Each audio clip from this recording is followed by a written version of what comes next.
Ya mwakwa ba de moba Adom TV Kasee so ene nwumre nsama ye nsa so no ebra so se nwumre ye de ni nyina ebra mo ye de mu nyina se mugusoa na mo hwa Adom TV ene nwumre nsam na ye de ba no ebi soso ebi so areho na so se de tie bia no e wo se mote ensama hodo ekoso e wo man Ghana mu nwumre ye bekwa akohwe agye kojo bosomi mu ani na ye dwiri wo mu dan gu ye sai na asetena no mu nsam tie nro nso mo amoni tua de esi ye wo ho eni yabakọ ho na yakọ akọjimu nchirimo na yasa ejina aje kojo ho na abeto dwase ne nipa miensa bi a wonda ho nsama ye dene no enipa ku bi afa so obeboa wo mo amwanya ba bi ede wontiri ato yabakọ asantemantemu na yenuanom nkramofo bi a ben na wotwe wo mbufu ye kyeresa wo mo de hia akọwo ama ne ba no ayira no wom de chawpa akwa mpanifo yebedom sukọ na yakọhwe ensu ho aye dene ewo enkransa aseso no tobafo ena womo die mi pa nte na waduane die mu ya hwomu ye ebreso ede ni nyina nso ebebremo ye bekwa akohwe se dia pomdin mu nsam tie adwadie na fe ya hwe akokansie nso na ye wi a wada ana se wochena ewiem nsakra ye ne se de besi aye no ye de ni nyina ba na ye de enigidie mu nsam atua to de amamo anwumrei midin ede afia mankwa tamaklo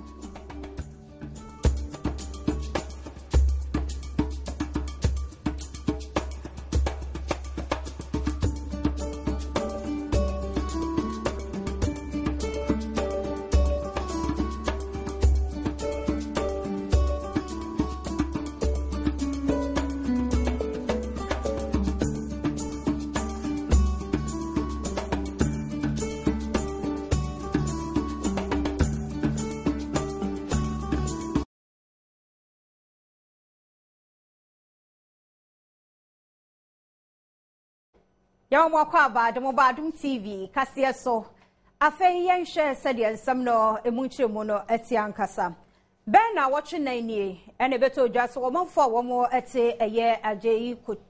kojo wo ma dri dan nyina de agu ni nyina ne se TDC mpanifo susu se nsase no eye won mo de ebraso se wo mo ji asase ne de ye adwuma ne ba asa na se otimu se nsam hankrofo agapade ene ye de don hwere ni sima adwiri ade agu fom ti Adom TV ene ye fade to ye ho so fi se nnu akora no de esi ye wo mu nso na ya de a ha dwene ye papa ye kokohwe ye ade san wo mu nam anopam wo ho setena mu amene ya bobo nsemi enkae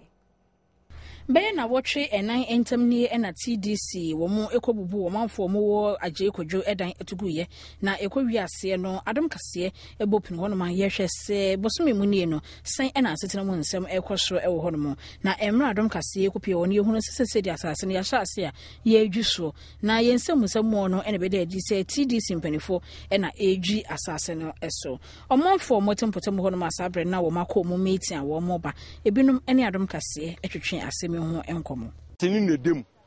na ohwe wotisi ahun se TDC fo abegredi tent ni so nyina agu ho nti nkrofo a egu ha no ye ni ba bia da. Can you imagine? There's no toilet facility, there is nothing. Nti ye kohin na ye den on debris na egu ho no endan ye bubu nu na o ma hipi. What you say? So they are leveling this place. Ebinimu kase na obi enti ha nipa egu anu omu ye 50. Minister no onu ankasa mra no mehwe say nipa egu ha no say 50 o ahe waterlock o mbehwe say if this place is a waterlock place. Atorenchemu aboafo ye nadmo ekuo no wo so ekoma wo manfo no tent makomako enkon enso manfo no bi nkasa ye mu no ekire se TDC tax force no eyade a wo mo betabiri tent ni nyina ede ekoye Mary Ajovi eyo nipa bi abono so eti agye kodwo mpotamu ho no ma sa wo hawo yi wo komu bi woni Adom Kasee ekasa ye ede fa ho single room 2 and container no in container no na eti asa na yede ye we nu edan kasa nta ba ni se ni wan kan wi afi na start djuma kakara kanti no yeso ye wi a na ya ye dan ye na ama container no so e da kotu kro na me ton bibi bom container no ma bubu ni ne egu enu na e da ho wan ka so di we ni o hu container mu ho e na egu fam nti e ya sa na endra ye ti fie eti hanzo na ku ba ku ye se yempa nyama ni na nti o ma ma se mi kofa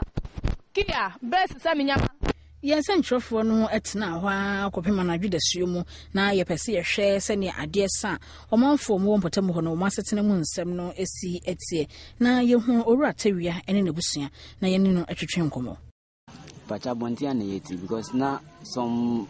weeks back na ye wo happily say yeti ya film and all of a sudden mu be bubu dan nti say yeti abonti baby ani wa ye ko nipa be say 7 ene ye da back because mini ma ni me 7 ene ye dim this other person is oku eduma it is not me omutimi ba ntam dia e de mo be kan yam sometimes was o man mad dia na 7 ni ya dem sa how they call bebre mu because one say mosquitoes at me room and I be one so I try on mana scorpions are room in kwada musu da form was na how no dia bebre from us e bon kwada mu bubu from abo mu nti ano adi e be one mu da na so mosquito ko en sana when we say ne ejidan mu sana this upie na umasu kakra na from ebo room kakra sana what me ada dia asam dia ye tuye nti omubu ye fe ni nyina nti dan kura ye ne bi shika kura ye ko hai kura ye ne bi ye ba kwa hai nti ye pa chew aban fe ye mbrani ye mba ye ni bebi akọ nti asase no se o mba pinya maye o mfa asase no maye ye boy dan wo su kura o mfa maye ne ye boy dan wo su ye ntinam ne ye ban su o mu beto o mu na ye bre nsu to kura ye mu chichi ye ntumi nya bebi a ye beda nsu to so a ye hu bebi a betina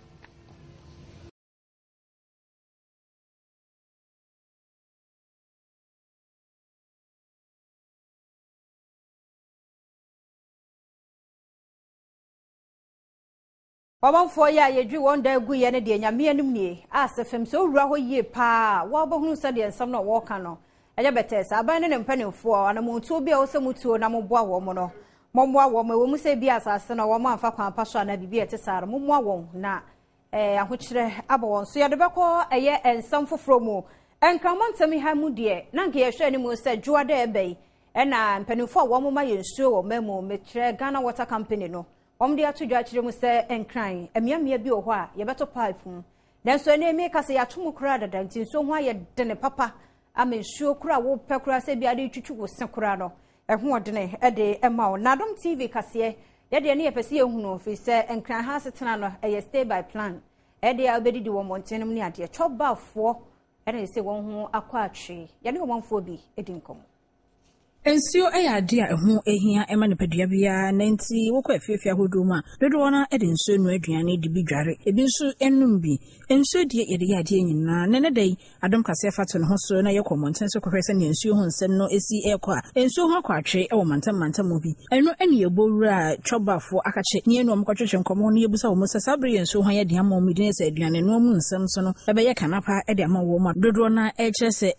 ene ɔmare ho sampa ene abɔso ya tam kese ene aboso aduane no ho nsam na ye den e ama wo mo the problem bi ba e be 4 days ni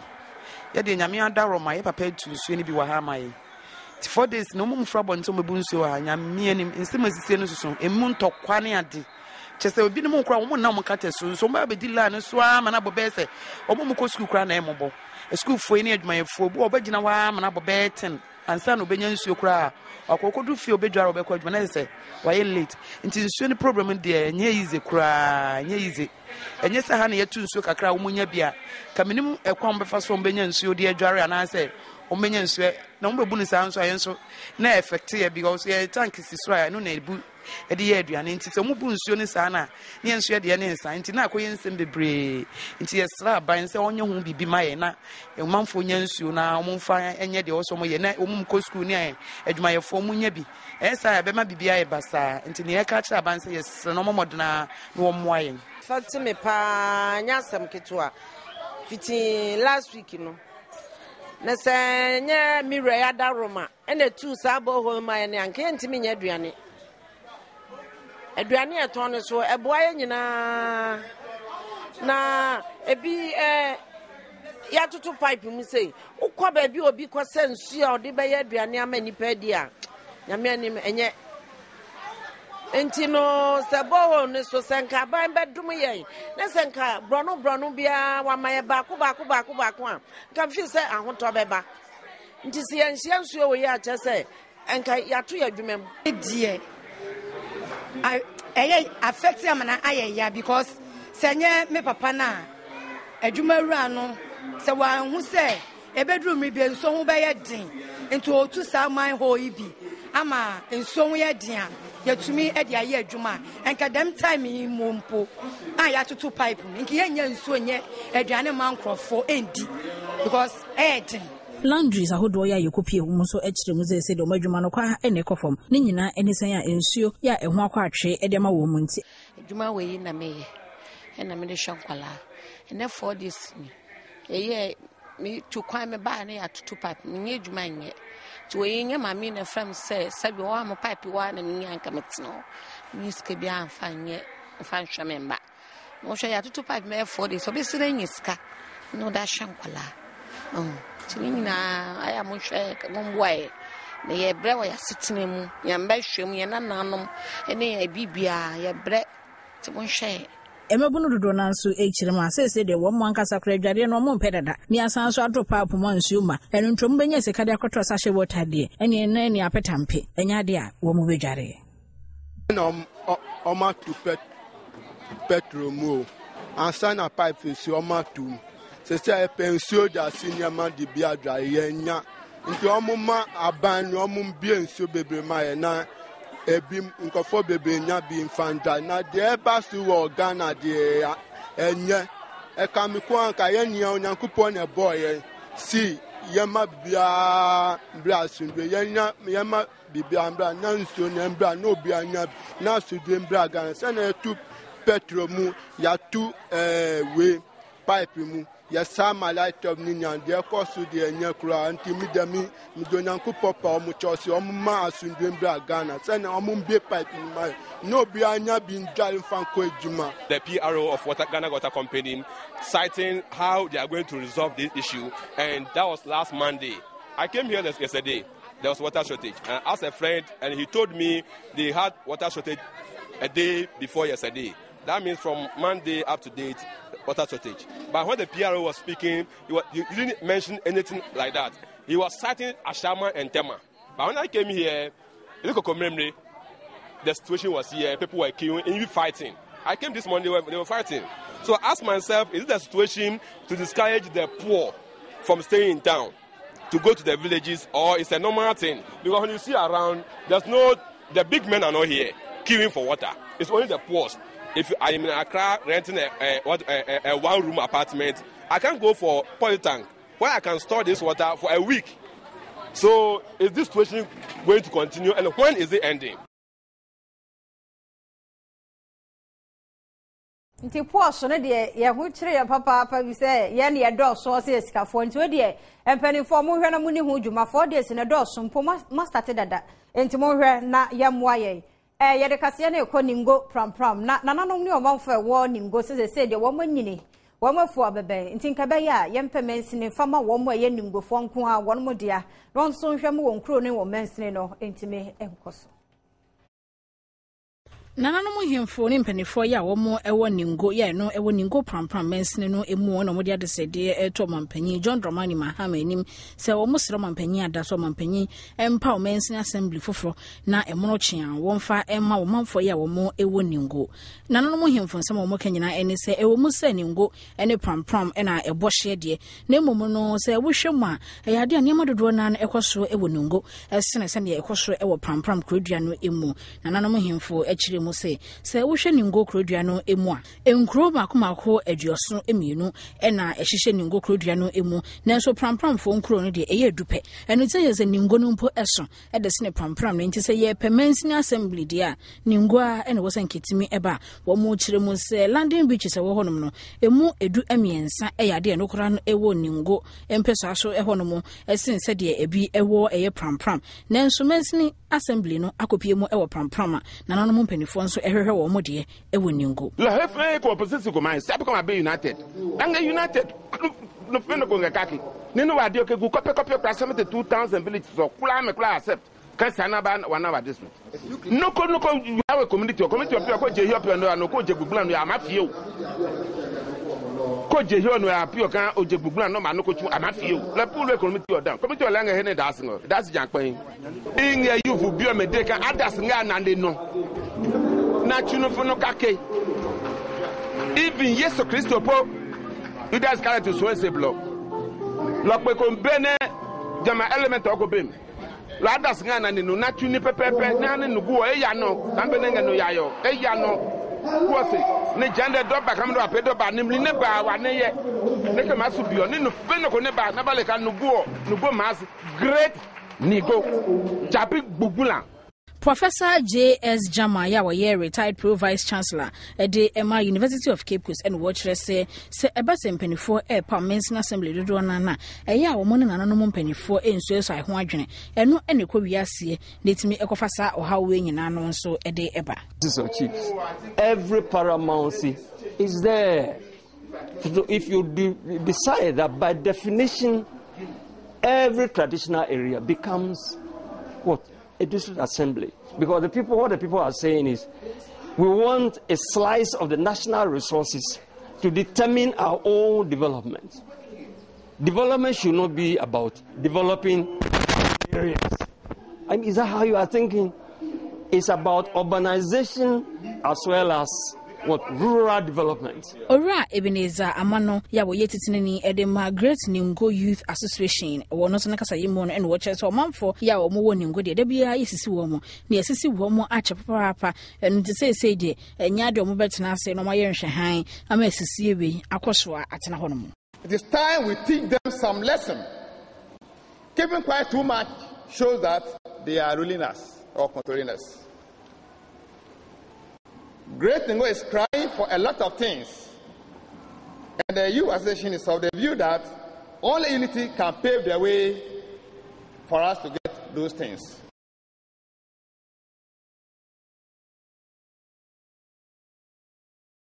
So I was Adom TV, Kasee and some no near catching a doson, ye basia, near to us.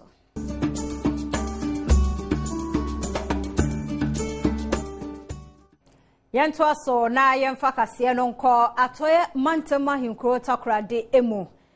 na kwano pe yansa yense ka edifi wonmo ekyeremu oba abrantie bi ya wo hwe ni sune ne ban no sade osi da ho na mfisha be se aduasa de wanya kyerena no ati free a wono ankasa ba na abrantie na kwhyase amene me kasa de ne ti ate de free so nipa bi a ansa na sawe husemi besie no wo ho bia no ne nam no wo kyeremu edito Adom FM Adom TV Kasee yamani boni yo watu emantemo Simon ahensa ene. Ena no pay watakra de mountains so manfo anti asem de ni nyina enisen aketeke atwafa owurabiso a ateneti ede afri so ama wato nananom ewo ense do anopa no biremu no ena rehosemi esiye ya na wopanya no ogina hono ma wone yamani boni Simon ahensa ehwehwe nkomo ekiremu a wo mo ne krache no ena na enam hono ma wo hwe na wanya mfirinhya be aduasa eso na emra wo mo etwa kwan ne mu no wo mo ehunu se keteke bi eba na wo hwe bia ya na krache no ne nante no esi ekona na sinani ekire bia ya keteke no efiri eba no ema wo mukra ebo ne kokoso won kan ne ho no won firi ho enso ne mafo ne afefesem de wo twene bo ase ye akea ya keteke ne bepem no to twene ye twene yede ema ne ti eteye edi efiri so asemwe no ayare ho sempa edi ama omanfo ye omo no maposifo ye omo takwade monten so ekire mo mbe ye hwehwemu edi afa asem no ho ehunu kwan a enam so a krache no to ananom ewo ense do.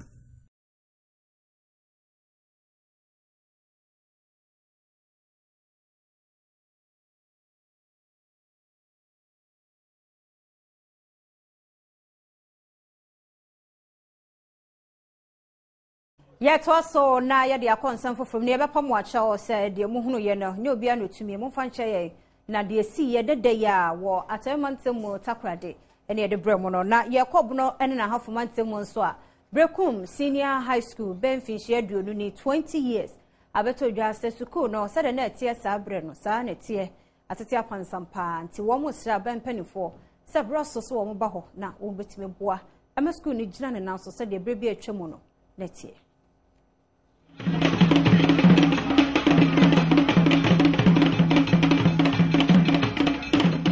Afe apema hankono aduosun no emu no na Brekum Traditional Council any Brekum Youth Association womo eka wo bo mu a womutimi esi Brekum Senior High School yekopim se aban ede no beji mu na aban gesi ne naso emprempre ya me no wakase school no ensesi adwumade bia enkoso ewo hono ma adan awodro ya omanfo no etimo esuade no eho ensem no aye kana ede ama wo mu adesuafo beye apema hankono na wo mu ewo school no emu a emu beye wo ha mu nchemu aduoson de wo mu eda school mu ho mu a womo enya ntete ede every Brekum Senior High School yibie ene nanada sebre Dr. Amankona de ewu omanhene ya wono ewo Brekum MC wonumonyamfo opoku yi Adom boache wonumonyamfo Alex Shreme Kofi Adom anwanwani womu nyina no eyade a womo agentete ede every Brekum Senior High School yi na emra mpanifo no eye homecoming na womo ekwa aprobo ewo school mu onom no ne womo ehu ye ne ze dan ne ho a ya na mofran edidie ewo honom no sei de ye de aye dormitory nipa bie eda ewo honom ya efa baabi nsokra ne no ene de aye entertainment hall a eho ena wono moda school mu onom na ne eduru memenda wo mutimi ekwaje wo mani biaye a na emema no eda no sese de aye pani kwohwepa ha ya se ne edan no ho asi apiepie ya wanhwe ya enche bia kwa no ebetimi adweraguro na akwafa oyene ede abre wo mo na se ho nsem no aye kana ensuo ho nsem no sokra de aye bibia wo honom ede ama desuafo no house master ya wo school mu onom ne Adom Kasee atwetwe ensemi ho enkomo eba se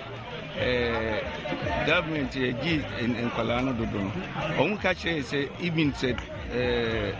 kitchen kra ye momodin ne converti bia ye bituma yama Kolano da eno na that time no ne start here aye gi Kolano sa nti dan a bia mo hu no sabre the then headmaster converted the end room into a dormitory ya manage Headmaster Ora Ebenezer Kwaji Ayensu wono so de adesrede etoban ne mpanifo anim sese de wo mo bre eti mpanifo emekọ wo mo emwo be 20 years ni government project bi ama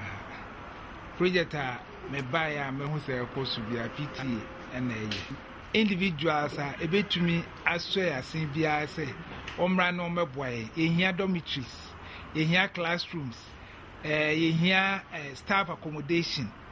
your wall project your shall say a check as they see a bastard so because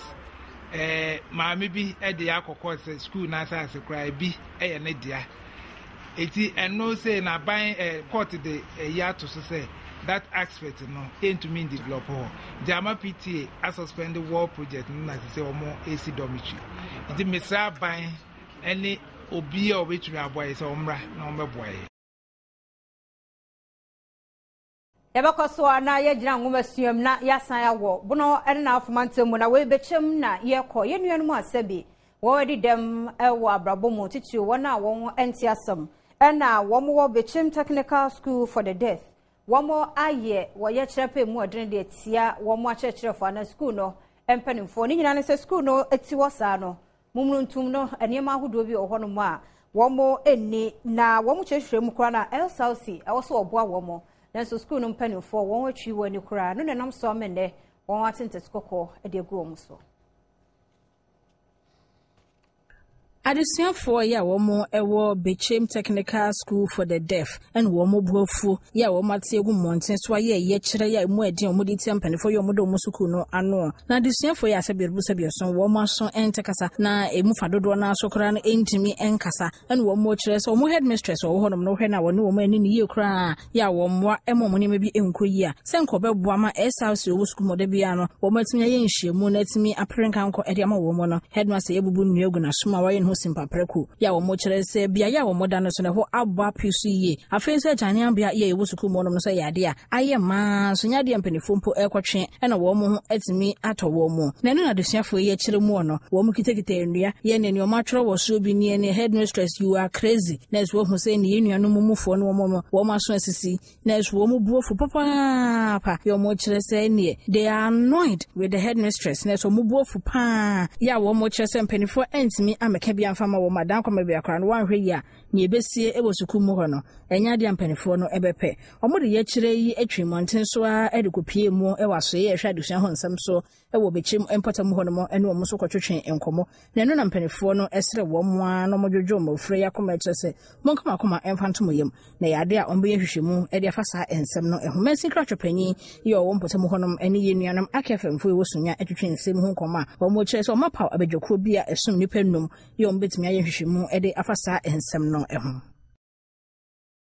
Sanya amanyo nko a ena womkọ esiani nso womkọ akoyi akendefo anwemu ebemu nanei eye wonmo ewo kantamanto ya won tonton kase tom tonton niema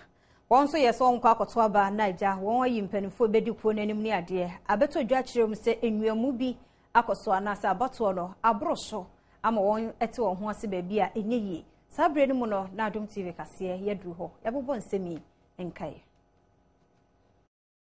Okopiemu ewa kantamanto a wona wo motonton CD eye enwom de enisini ye hu de no wo mo eka mo bo ma wo matekuo na eno ekoba se omo to aba no mo de yi o motitene ne ekwawi ase no over voting ebi nso akopiemu ho no mo na akofa mentem ho ase bi etimi abepiemu ewo ho no mo eranom mienu ya wo mo epredwumadie Prince Edujamfi eni ne nua be ma Peter na wo hwe mompanifo echirema aba no ba akopɛ ena ebro so eno ntinka Prince Edujamfi yankwa wie wonte ase emani nua Peter yi entimi enkosa anso se twe kai ye no anesen ena amen na me be ye vice abra ya to vice so aba a ye vice wo ho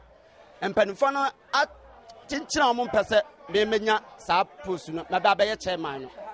eti asema da ho se because of that eti amata hia mpa dwom ha sei me supporters enim se me na mawini na mu wia na ya wia me eti 11 ana abroso eti se me hu se ye mpanifo no bi ene electoral commission mpanifo no bi pese o mu chinchim mensa na omoji ade ne ma Peter because of a producer or ska na ne eden na me ye mle me ye senti omo mpesa me ye chairman enam so e ma abato commission ya wogina mo no de chaw pato mrante enim se ba konti ase e fa e ma ba ko na asomdwe entimi emra Adujamfi na ne eden de bat na ne nya den te 7 yard so Adujamfi onim nkrofo but 1 yard nso nim nkrofo mo so eno ti no aba na eto ye no a kwaba ne sa no kiasi Adujamfi enye first vice na no stand as a second vice no also nye second vice sort ase na we nye chairman nye team up nye team nye dwuma na dwuma ne koso etokwa bi enim ya hakura chairmanship no di a chairmanship no di kura no ya mauska ya former chairman kura no odi se obedi chairman no ya pinto obedi chairman no kura no kura waboka ukore ni storm kura waboka so ya di bi enim na ya force pese ya dwuma ne nkwanim na ama abansa o bi entuaka we enam so ema wotitina ni asese de odi ne dwumade to ho wono nso ekasa ya wo kire sese ne abato no hunsunsanso no esia ne de enkabe ya nkomo nsanso entubiem osunku na oye electoral commission for panin no esi so se abana ye to ye no abroso ana me bisa no se enipa sen na so omoto aba na o se 138 na ye to wie ye no na koye 149 and I'm saying here, once is no country and performa asumdie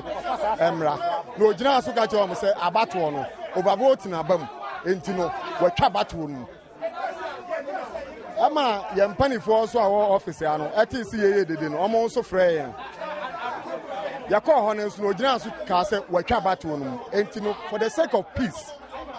Abano yansan to no foforo. I don't ever ma asumdie aba. Ensema waka ye esha abatro commission abufu a wo kire se ye no anesen ena amra esetwe a wo kaso begiram amoma troba ni biem e wo kantamanto a no oboada na mini commission no mini commission na mfia me to aba no me say aba ne atubi mu na atubi mu tira ye fam ye wa Japan preachum aka osuku me say aba ye atubi mu na atubi mu tira ye atubi no chairman say ye ni chairman bia chairman ni vaya onu ha okokumase ani anka ya fa ejande anka o me ya hye ra do sesi obu ya ntubie mu nti mumpo mu hu kra abato na enwemu abaso na o mamu nyina nti na se abato mu no ya na edene nti o so fe wani na bibia akoso ho ye mfa ne emre ne kɔ ho yero ho na next time ya mu anfa so de edu so eye dwadie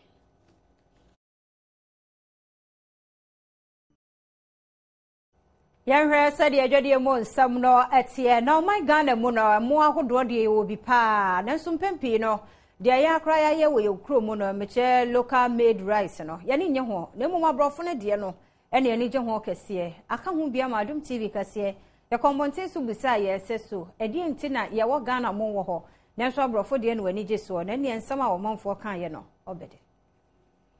enne ukopie mu e wadwaman so ane wo hunane se wo manfo dodo na no emo ya yakra e de fra manane eno no mo to a ya sante mu eni ye mu ahodo ya ye wo mamu de wo mu mpe ho asem kra eno obusa so mbetimi atobi na din ene mane basa obi ko dwa so a ne bia mu a yakra fra manane na hwa ene ne hwe so obetimi atobi eye ni denti ana sa ade achia de sense na ye bo ho dawuro e wa akasamfonyi nya kasefidi ahodo so no eno nti ene omanfo ene ji hu bia na Adom Kasee e fato no so ne komonten so na ye kohwehwe ni nti a omanfo ene ji emu a yekra e de fra manane e ba no so FM rice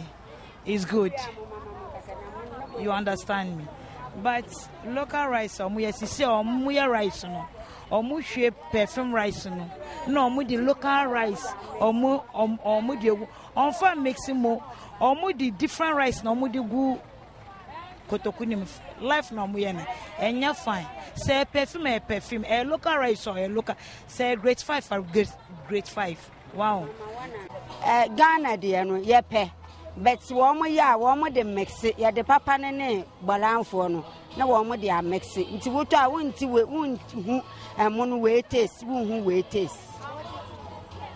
nti no sa de no a na Ghana no ama no so wo ebinu mesi Ghana de na enam so a ye nto ye Ghana de ne se Ghana no ama no ne board nti ayi kanti simmo na de no eno ne boofo ti wo mu tumi to na Ghana mu no wo mu ntumi nto ene tuji mi kura 12,000 wonnua wudi a wonhu mu ne jirabe e mo ne nso fie ma first ye de man kokọ no ene 12,000 na ne esen di subiem no 13,000 na esen di subiem 20,000 25 22 nti mo ne board ye ntumi nto bi yan mu a ye ni sikai ntumi nto bi mayama ye ma no so pe mo no nso ye ntumi nto bi ye ti ye mem ne ye ntumi nto ya de na price ni su kofo ma ye beto nti mo ya ne sa ma ye mo ya ye beto say on say ye yan kasa no blacks no ye di abrofo no eno ma mo duane no ne no no say from titi ene ya sa de na manaka ho ntinu ye no ye ya ni tebia ye follow white no e follow abrofo no dem make an ultimacy because so we did to we perfume rice no ne local rice na unu perfume rice na utumu say more tasty what I say ene san yi ba ko fine what I say ena local rice no so unu and also some kind of I say like unwa amutu obi some me hu se ne me kire no entimpani form munya ye local rice ni ye na nyefe so hu se do na be makorati mi chirechire mu munya ni ye ma ye de edu so ewiem nsakra ye se de wo chena nyame ya dom so ebetumi ayede amaye obi antie ni ye na ye nhye no so na ye nhwe wo chena nyame ya dom a eye enkran se de ewiem nsakra ye be ya no kwa no ejina wo ham chichemu aduasa ba ho senso eyi ni tibia be 10% de ebenya edwumre no ejina mu wo ham chichemu aduono enum to bi anhye no so chena wia no bebo ewo enkran ha sa ena ete no na yebeto so na ye de akọ eye axim atoyama ntemu ochina wiemu hye gina oham chichemu aduasa ba ho senso ka se to 30% ntemu na mo ho so fi se yagrada no na eyim betete edwumre ne mu hye ne begina oham chichemu aduono enum so betimi ato edwumre no oham chichemu aduasa ewo axim ewo atoye mantem apa east region eye bokon so echina awia ni gina so pa nso ka se beto 10% awia no nyame bedum eye nwumre no oham chichemu aduono ebienu edwumre ni de nso nyini tikura wo boko ene ne mpotemo nti eno so mu hwe ni ye mu amu so hye cigarette ni adwene mu nyai echine awia no be ye den kumase eye asantemantemu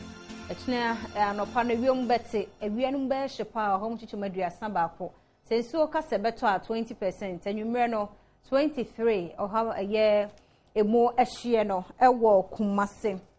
nti obia channel so the edu so apomden Kasee Dasabra Company Limited ya wakofasa hat heba Mr. Diabre na Roma ene de bremo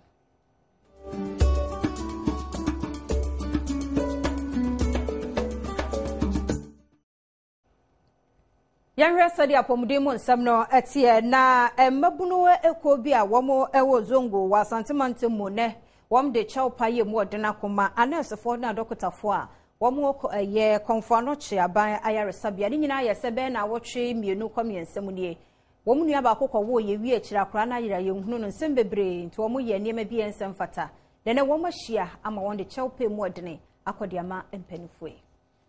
Emabunu ya womo ewo zongo ye nanu ada womo bufuye ebo pini asantemante mo na dokotafo ye wo konfano che aban ya sabia womo kokeka womo adwen kire womo no musibam bi nso ewo me nam sama dokotafo ne buafu ya womo kire se nyaade a womo bakwa adwuma biom kra no emabunu ne kire se wiaso ho bakwase anko na se bibunu se bieson ne mpaboa eti a wonsesa ne nante enu nti womo ankasa ene ye womo bone womo to manu mutu ya womo apachew ewo bone a womo eye no eho kasamafo edema mabunu yi Mohammed Abdul Rahman wono jina womo anemu emra womo ne Ashanti Regional Security Council no ehyiaye na wode sa ensemwe atudwa enhyiamudi ayade a na eboa sabe ya ebetimi ahya dokotafo ekutupa no mbetimi nso aba womo nchi no matimi abesa womanfo ayade osoafo abedi akire ye ohwe apomuden ho nsem so Dr. Alfred Sugritia enrada wono so bon homodin bia senko betimi adokotafo ne anesefo ya twetwe nkomo no masan so akwa adwuma so na nso ni nyina no wodaye enyade a etimi ebemu Dasabra Company Limited ya wade sahat heba Mr. Abedwa so no nada Roma no mbo ye chidom na ye de apomden Kasee ebrem de edu so eya Kansie kapito aye krado Awusama akwaba eba Kansie so atinka kofejen adaroma ena ye de ebro midi ni kusi mensa kapito ye hwensem no se ne esi etie dia na ye de kan fi Ghana Black Stars aso ye nanse ubehwe a ensem a yekoso ewo mamu ha efa ye dollar NCD ho ensem a mpanifo a wo Bank of Ghana ahye se ebe ya dollar no kwa no ye nya edi ewo mamu ha no sisi de kame akoye se na bibi na su a wo mo esu se Black Stars for sika wo mo gye no ewo se aban ehwe eno so ho asem eka no aban akasa afa ho a ensem no asesa abamu na hoodin a ekofom na nam so ma Bank of Ghana nhyehyeye sebe ya ene manyina ebetimi akoyie ni ntine Ghana mampanyi John Dramani Mahama wori afutuo sonko ede ama footballers ni nyina so obi a make sure so obetimi abie account ewo mamu sebe ya omo winning bonuses ananka kane no yetua in dollars no say de ebetua bibia in Ghana cedis. Or in some way, Emra Minister of Youth and Sports, one GF in Penny for Eco PMU Ewana Kachina Omode Ghana yen budget at the Eco Manual for Brazil 2014 World Cup Ayaba Konomono. Eho Eroman Penny Chirma says the Bibia ye in Ghana cities. Into footballers no so one on you saw one here found baby account our maimu now we seek an yet to me the Ghana city no etimiatum ede ama say wa ketia winning bonus ye betia Bibia in Ghana cities ya say the yen $5 no enye adwuma biom leche say we so ni gisem ebeba ede ama Ghana fo nyina ebetimi aboa na ye frɛ no so no na boxing ɛho ensem na ye hwɛ abrante Joshua Clottey ni nua baako a wone ne wa America mamu a na kyɛ sɛ omo esi akan ɛwɔ hɔ ɛwɔ kutuko bomu ye frɛ no Emmanuel Clottey ensem a eba kyerɛ sɛ abrante no nyame ayadom a obenya ntokwa bi a wo bɛko wone abrante frɛ no Ryan Barrett out free England ena ebeshia na penifo kyerɛ sɛ bosumi a ebesi no match bosumi ne ne toso edu enum 15th match ena sa dwumadie na ebekɔ so ɛwɔ UK abrochimemu ye nyina ye hwɛ sɛ yɛde mpabo ɛbɛtai abrante na chi wadi ka kadada sɛ obeso gye world title nti no sɛ okɔ na okɔkɔ na onya nkunimdi a ebetimi aboa we nyina no ɛyɛ WBU ɛyɛ crown ɛna ɔmo nyina ɛhwɛ sɛ ɔmo betimi anya ɛde afiri mu nti we ɛne akutukuba ho nsɛm kakra so a yɛde etwam ne ɛde ama ɛwɔ ha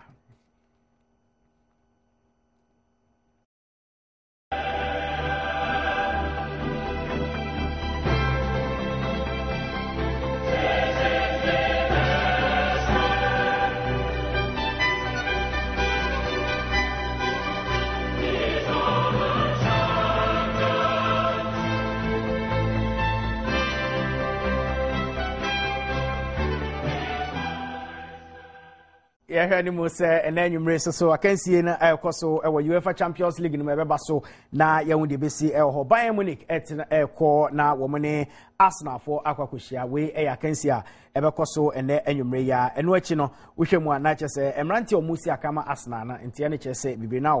one more April Muntimisia can be Mikel Arteta and Vamelin one more intimate in Sia can be and Aaron Ramsey and Abu Diabo Munina Apripra and Abrante Bakwe Kim Carlstrom also Epra Womuntimi Ensia Kanebi Oko eye Bayern Munich so ya Brantia Bafeno Shakiri and Epra Frank Ribery so Untimi Ensia Kanebi and I'm say ne to home baby womo akwa Sergio wa and on am so Emma ye no esi enchen we sa can see ni free wa AC Milan eso etena fi na womo ene Atletico Madrid so ehia we e can see a ebekoso ewo San Siro shane so me say Michael Essien ebesi akan ne bi ene anwumre ne Musule Muntari de and I'm say card dodo a wanya nti wontimi ensisa akan bi emfama AC Milan ye hwe ne mo say Essien betimi aboa ama AC Milan etimi anyankonimdie ana asesen ene besi akwa chanopa ewo eye badwam dwumade no so Adamaje e de hu susu so nyina so ebebro me de kusi mensa capito me de aseda ma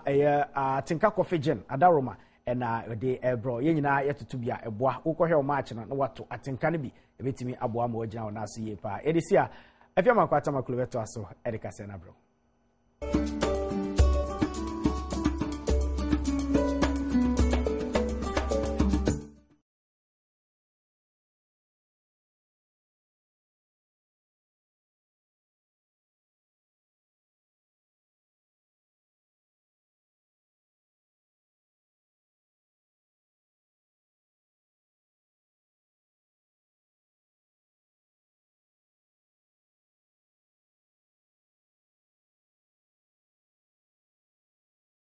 said ya manone mu nsam tie na Somalia memu na yede ani kire ababawa watena hwa ja kremoni papa bi ntino ne ma ya figuo de won fanya agya no ho kra nanso se na ntoma anasa niema ehye ntomam mfie dono amiense ne 23 years ni se na bibia ye nanim ntia no ho ano de kata fi so susu se oyi hu na omanfo hu na wom ye mbehye wom ne de di kan e kra wapa ho ntoma ama doctor fo afrase ye no operation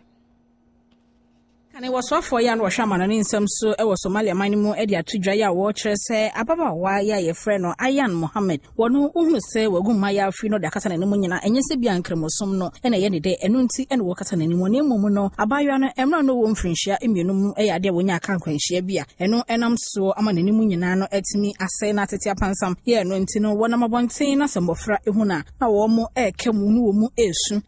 Emma ene mema bi nso kran Asia na se no mu sihwe no no eya na asefom na areho eno ena abayo yi e kire se na amanfo ehunu mobo no nani enye ho eno ntide bia no akata nanim a wo mpese obia ebehunu na dokotafo ye wo Somalia man no mu e kire mu a omo betimi akeka mo nsase no maka bom na wo ma ya abayo yi apresha wo mo enye kaprabampo emfa emfire no hono mo nanso wanhwe ya wo mo bewie no enimu na abayo no ekita no ebia no wansan so ankonya se enimu na ebeyi nipa hufuru bi enim ene bi ebekwa akwadane nso obretwa se Ayan Mohammedi omutini eye no surgery no wono nso otimi enya na pomodin otimi enya na hoden saba ya ma ya afia da bia no wagu akata na nim wono obetimi abie so kakra ama bibia akoyie ede amano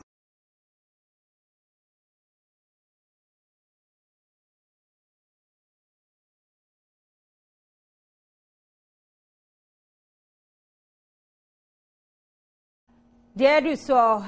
nijidi mo nsam na Bugajim Betes ene Dr. Day Heba order wo manombo ya chidom ne de nijidi mo nsam eba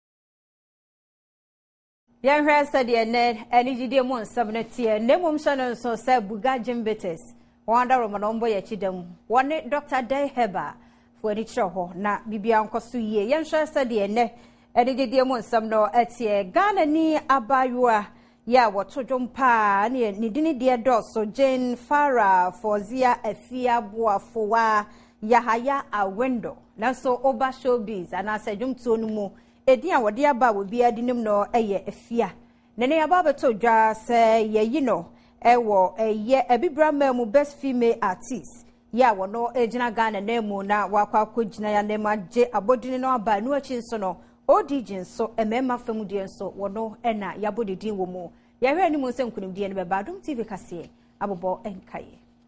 Ajim Bitters, Dr. Deheva, wole boy ya sinema yede edijidi mu nsami yede bremo na yegyina no so na enyumre Adom TV Kasee na yede bremo na ha na brema kwan na yede asie ensema hodo bi ya fe na se bi a beka yensa eto dwabie ene se yekohwe Ebrekum Senior High School 20 years nie siku no enya mfaso bi amfamfiri eye abansem Bechemfo nso won mu asabe won mu aye mumu a won mu technical school no won aye oye kire de tia won mu mpanimfo yakọ takrade kokohwe ye na ro hosemesi ye abranti a wo hwe ne nsu ne ban no oda ho amfihye aduasan wanya kire na atwa ne tie ede afri so yakọ ade kojo nso ekohwe wa setene mo do akosam ebaye ye de apomden ewiemu nsakra ye wochena se de ebeye ye de bremo adwadie mu nsam ye de bi bremo na afa ye de agokansie ne ani gidie mu nsam ebaye ye gina no so na Adom TV Kasee no ye de asi ha midin e de afia mankwa kamakwe